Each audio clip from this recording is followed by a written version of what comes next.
neza ndabasuhuje mwese ndabaramukije abakurikiye Frabani Official TV.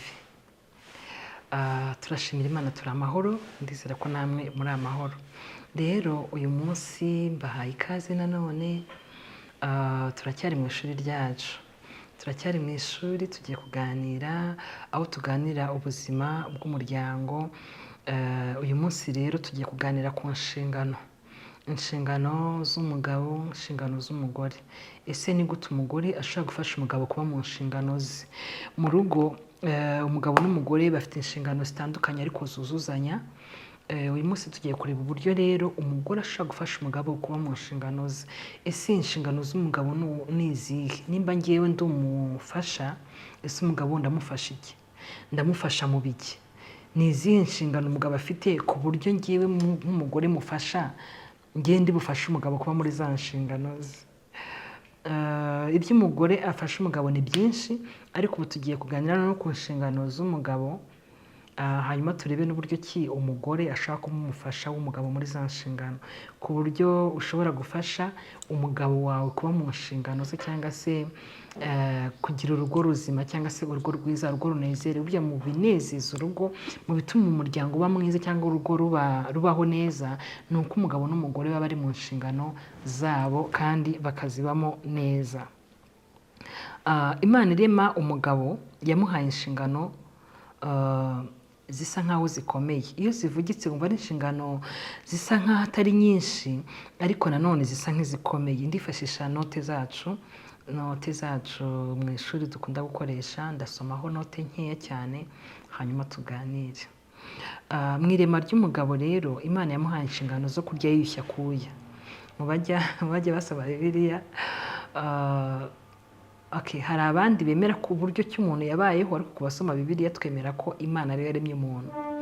Iyo tusomye histoire za Adamu na Eva mu ngobyi ya Edeni, hari byinshi tubona. Rero reka tubihuze n'ubuzima bwacu bwa buri munsi, tubivane muri Edeni, tubivane mu gitabo cya Bibiliya, ahubwo tubizane mu buzima bwacu bwa buri munsi, biri budufashe. Rero Imana iri mu mugabo yamuhaye inshingano zo kurya yiyushya akuya, nk'uko tubisanga muri Bibiliya yera, aho Adamu na Eva bari bamaze gukora icyaha.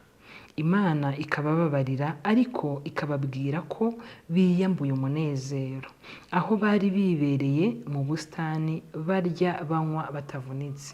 Bamaze gukora icyaha rero niho Imana yabwiye Adamu ko azajya arya yiyushya akuya. N'ibindi byinshi muraza kubisoma mu Tangiriro abagiye basoma Bibiliya. Ubwo turifashisha iyo nkuru noneho tubivane hariya tubizane mu buzima bwacu bwa buri munsi. Nk'umugore rero, nk'umufasha, ugomba kwemerera umugabo wawe agatunga urugo rwe, kuko ni inshingano ze zikomeye yahawe mu Itangiriro. Rero umugore ashaka kuvuga ati, nanjye ko nshoboye guhaha, nanjye ko nshoboye gukora, gute mbiharira umugabo? Kuba nawe ushoboye guhaha, kuba ushoboye gukora, ntabwo bikuraho kuba ari inshingano z'umugabo. Muri izo nshingano nyine muruzuzanya. Iyo mwese mubonye ubushobozi ni byiza, iyo mwese mushoboye guhaha ni byiza, mugahaha mwembi mugashyira hamwe, ariko ntibibujije ko mwiremwa umuryango ugitangira ari ibyo Imana yahaye umugabo, ko azajya arya yiyushya akuya. Ibyo rero biri mu nshingano z'umugabo. Ni byiza rero ko umuha rugari, ukamwemerera akabasha kuba muri za nshingano ze zikomeye. Inshingano z'umugabo rero, mu irema nyine twabonye ko mu irema ry'umuntu habanje kubaho umugabo, aho yaje kuremerwa umugore, kuko Imana yasanze atuzuye cyangwa atari byiza ko aba wenyine. Abasoma Bibiliya yera cyangwa Bibiliya ntagatifu, mu Itangiriro ibice 2 umurongo wa 18, aho Imana ivuga ngo si byiza ko uyu muntu aba wenyine, reka muremere umufasha umukwiriye. Yahawe inshingano rero zo gutunga urugo, kuko yahawe ubutware igihe aremwa yitwa umugabo. Igihe aremwa yitwa umugabo nibwo yahawe ubutware. Ahabwa inshingano zitari nyinshi ariko ziremereye. Zimwe muri izo harimo kuyobora urugo, guhahira urugo, kurinda urugo rwe, kunezeza umugore we, gucunga umutungo cyangwa se umutungo w'urugo. Izi nshingano si nyinshi ariko zikubiyemo ibintu byinshi, aho uzasanga urugo ari rugari cyane. Ni ukuvuga ngo mu kuyobora urugo harimo ibintu byinshi, mu guhahira urugo harimo ibintu byinshi, mu kurinda urugo kururinda, mu kunezeza umugore harimo ibintu byinshi cyane. mu gucunga umutungo harimo naho ibintu byinshi. Turebe mu kuyobora urugo. Umugabo niwe musingi w'urugo ndetse niwe wahawe izo nshingano n'Imana. Mwemerere rero umugore aruyobore. Agomba kumenya ibikenewe mu rugo no kubishakira ibisubizo. Agomba kumenya ibibera mu rugo nk'umugabo kandi nk'umuyobozi w'urugo, ndetse hari igihe afata umwanzuro ukaze kuko ari umuyobozi afite imbaraga, ntatinya ijoro ndetse aho rukomeye aratabara. Rero umugore agomba kumenya ko umugabo afite izi nshingano. Umugabo nawe agomba kumenya ko kuyobora urugo ari inshingano zimureba. Hari igihe usanga umugabo abyihunza akavuga ati uyu mugore niwe ukorera menshi, wenda uyu mugore yize menshi kundusha, uyu mugore wenda mbona ibi niba iyo bikoze arabikora neza.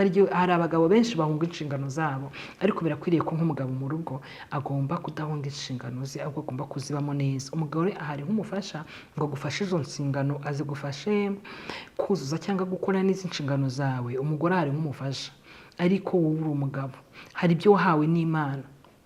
Hari ukuntu Imana yaguhaye ubutware imbere uwo mugore ataraza. Aho aziye rero uravuga uti uyu ni umugore wanjye. Rero umwemerere mubane neza, ariko ube mu nshingano zawe. Mu guhahira urugo rero, guhahira urugo no kurutunga hazamo inshingano zo kumenya ibibera mu rugo nk'umugabo, kuko ni byinshi cyane. Ibi rero iyo abigezeho bituma yumva ko ari umugabo w'agaciro, akumva ko ari umugabo w'agaciro, akumva rya shema rye. Mbese iyo umugabo ubundi yakoze inshingano ze biramushimisha, aba yumva nyine kuba urugo ruriho ahari nk'umugabo afite icyo arumariye. Ubundi ni ibintu byagakwiye kunezeza umugabo. Umugabo rero uri mu nshingano ze cyangwa wubashye neza inshingano ze, ubundi biramunezeza. Guhahira urugo rwe no kurutunga ubundi ntibimuvuna, ntibimuremerera, ahubwo biramunezeza. Umugabo wabashije kuba mu nshingano ze neza, ubundi biramunezeza, bikamutera kurushaho kumvikanisha ko ahari kuko akorera urugo rwe rukabaho. Ni ishema ubundi kubona umugabo uri mu nshingano ze, bitera ishema cyane. Mu nshingano zo guhahira urugo rero harimo ibintu byinshi nanone. Hari kumenya ibitunga urugo, imyambaro bo mu rugo bambara, ibikoresho bikenewe, minerivare z'abana nimba mubafite, nimba mukodesha inzu, kumenya amafaranga akodesha izahara ari buve. Ni byinshi cyane, aho usanga rero ahangaha usanga hari ubwo umugore yivanga mu nshingano z'umugabo, yibwira ko ariko zubakwa cyangwa arimo gutanga umusanzu we mu guteza imbere urugo rwe. Birashoboka ko aba afite, birashoboka ariko bifite uko bikorwa. Birashoboka ko umugore ari we wenda uhaha mu rugo. Birashoboka ko umugore wenda ari we ufite ubushobozi buri hejuru y'ubw'umugabo. Ariko kuba ufite ubushobozi buri hejuru, kuba waba ufite umushahara munini, kuba waba ucuruza ukunguka cyane uhembwa, cyangwa winjiza menshi mu rugo, ntabwo bikuraho kuba umugore. Kuba wakwinjiza amafaranga menshi ntabwo byakuraho umugabo ko ari umugabo, cyangwa bikureho umugore ko ari umugore. Mufite uburyo mubigendamo, hari umurongo mugomba gufata nk'umugabo n'umugore, cyangwa urugo rwanyu mugafata umurongo ngenderwaho, ariko ntibisimbura kuba uri umugore ngo bisimbure wa wundi kuba ari umugabo. Ibyo nabyo bigira uko bikorwa, tuzabiganiraho. Hanyuma rero kurinda urugo. Umugabo afite inshingano yo kurinda urugo rwe. Umugabo agomba gushakira abe umutekano. Nabyo harimo byinshi: kubavuza abarwaye, kubarinda impagarara. Umugabo afite inshingano zo kurinda urugo rwe. Ikindi, umugabo afite inshingano zo kunezeza umugore we. Umugore yahawe umugabo nk'impano ikomeye, kumubera umutako, kumubera umumararungu, kumubera umukunzi, kumubera umufasha muri za nshingano ze. Ahangaha umugabo agomba kumenya ko agomba kunezeza umugore we, kuko turebye mu itangiriro Imana irema Adamu na Eva, imaze kubona ko atari byiza ko umugabo wenyine, yamuzaniye umugore. Imuzaniye umugore rero, tubona ko Adamu yahise anezerwa, yahise abona umunezero atari afite Eva ataraza. Rero aza nyine ari umumararungu, aza atandukanye n'uko ameze. Ahari yaje aseka bitandukanye nk'uko Adamu yasekaga, yaje ateye neza bitandukanye nk'uko Adamu yari ateye, yaje afite mu gatuza hatandukanye n'aho Adamu yari afite, yaje afite imisatsi itandukanye n'iya Adamu, yaje afite inseko itandukanye n'iya Adamu. Mbese ibintu byose, n'amaso n'inseko n'imiterere y'umubiri zitandukanye n'iya Adamu. Rero wa munezero Adamu yagize akibona Eva, agomba guharanira ko ubaho. Bwa bwiza Eva yari afite akiza imbere yawe, ugomba guharanira ko ubwo bwiza bugumaho. ubwo abagabo barimo baranyumva cyane. Umugabo kunezeza umugore wawe ni inshingano zawe, ugomba gutuma wa mugore akomeza kukubera umutako, agakomeza akakubera umukunzi, gukomeza kukubera umumararungu, kubera umufasha. We nk'umugabo ugomba kubigiramo uruhare, ugakomeza ugasigasira wa munezero na bwa bwiza bw'umugore wawe kugira ngo agufashe mu nshingano zawe, nawe kumunezeza ukamenya ko biri mu nshingano zawe. Umugabo agomba rero kunezeza umugore we, amukunda, amurinda kwifuza, amuha ibyo akeneye mu nshingano ze n'ubushobozi bwe.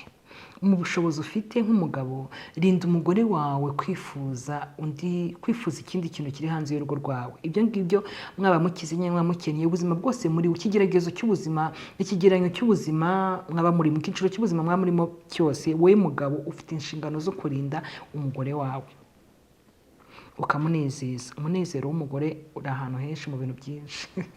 Mugeni mubimbaze nonaha nabyo tuzabiganiraho. Umunezero w'umugore rero uri ahantu henshi, abagabo muri kunyumva cyane, muraza twandikira muduhe ibitekerezo mutwunganire. Hanyuma rero gucunga umutungo. Umutungo w'urugo ni kimwe kijya kizana amakimbirane mu muryango, ariko uwamenye neza inshingano ze, akamenya umenye neza ko mu nshingano ze, waba uri umugore waba uri umugabo, umutungo ntabwo uzababera imbogamizi yo kugira ngo urugo rwanyu runezerwe.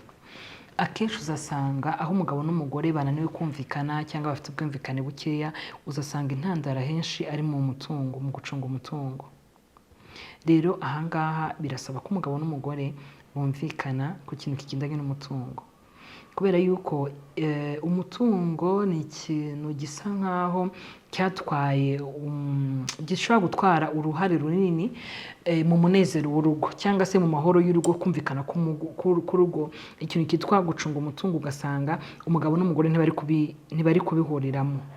Hahandi hari abantu bagiye bavuga ngo, banabyumvaga kera abantu babivuga ngo abantu batangiranye ubuzima n'abakene, ngo bamaze kugera ku bintu byinshi, bamaze kuba abakire batangira gushwana, umugore atangira ibi n'ibi, umugabo atangira ibi n'ibi, ugasanga abantu baritana ba mwana ngo disi kera bagikennye ngo ntago bashwanaga, ntago bagira. Udusanga abantu barabanye koko mu buzima natwita buturutse hasi mu bigendanye n'umutungo cyangwa mu iterambere, ugasanga baturukanye hasi wenda ibintu bikeya, barazamutse buhoro buhoro.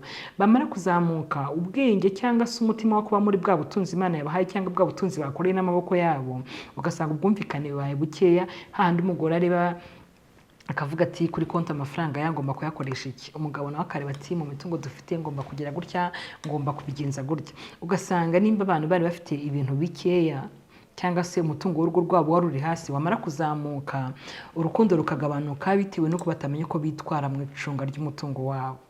Rero ni byiza ko umugabo n'umugore bakomezanya urukundo, baba bakennye baba bari mu buzima buri hasi, cyangwa se umutungo w'urugo uri hasi cyangwa umutungo w'urugo uri hejuru, bitewe ku kigero sinkizi, bitewe n'uko mumeze.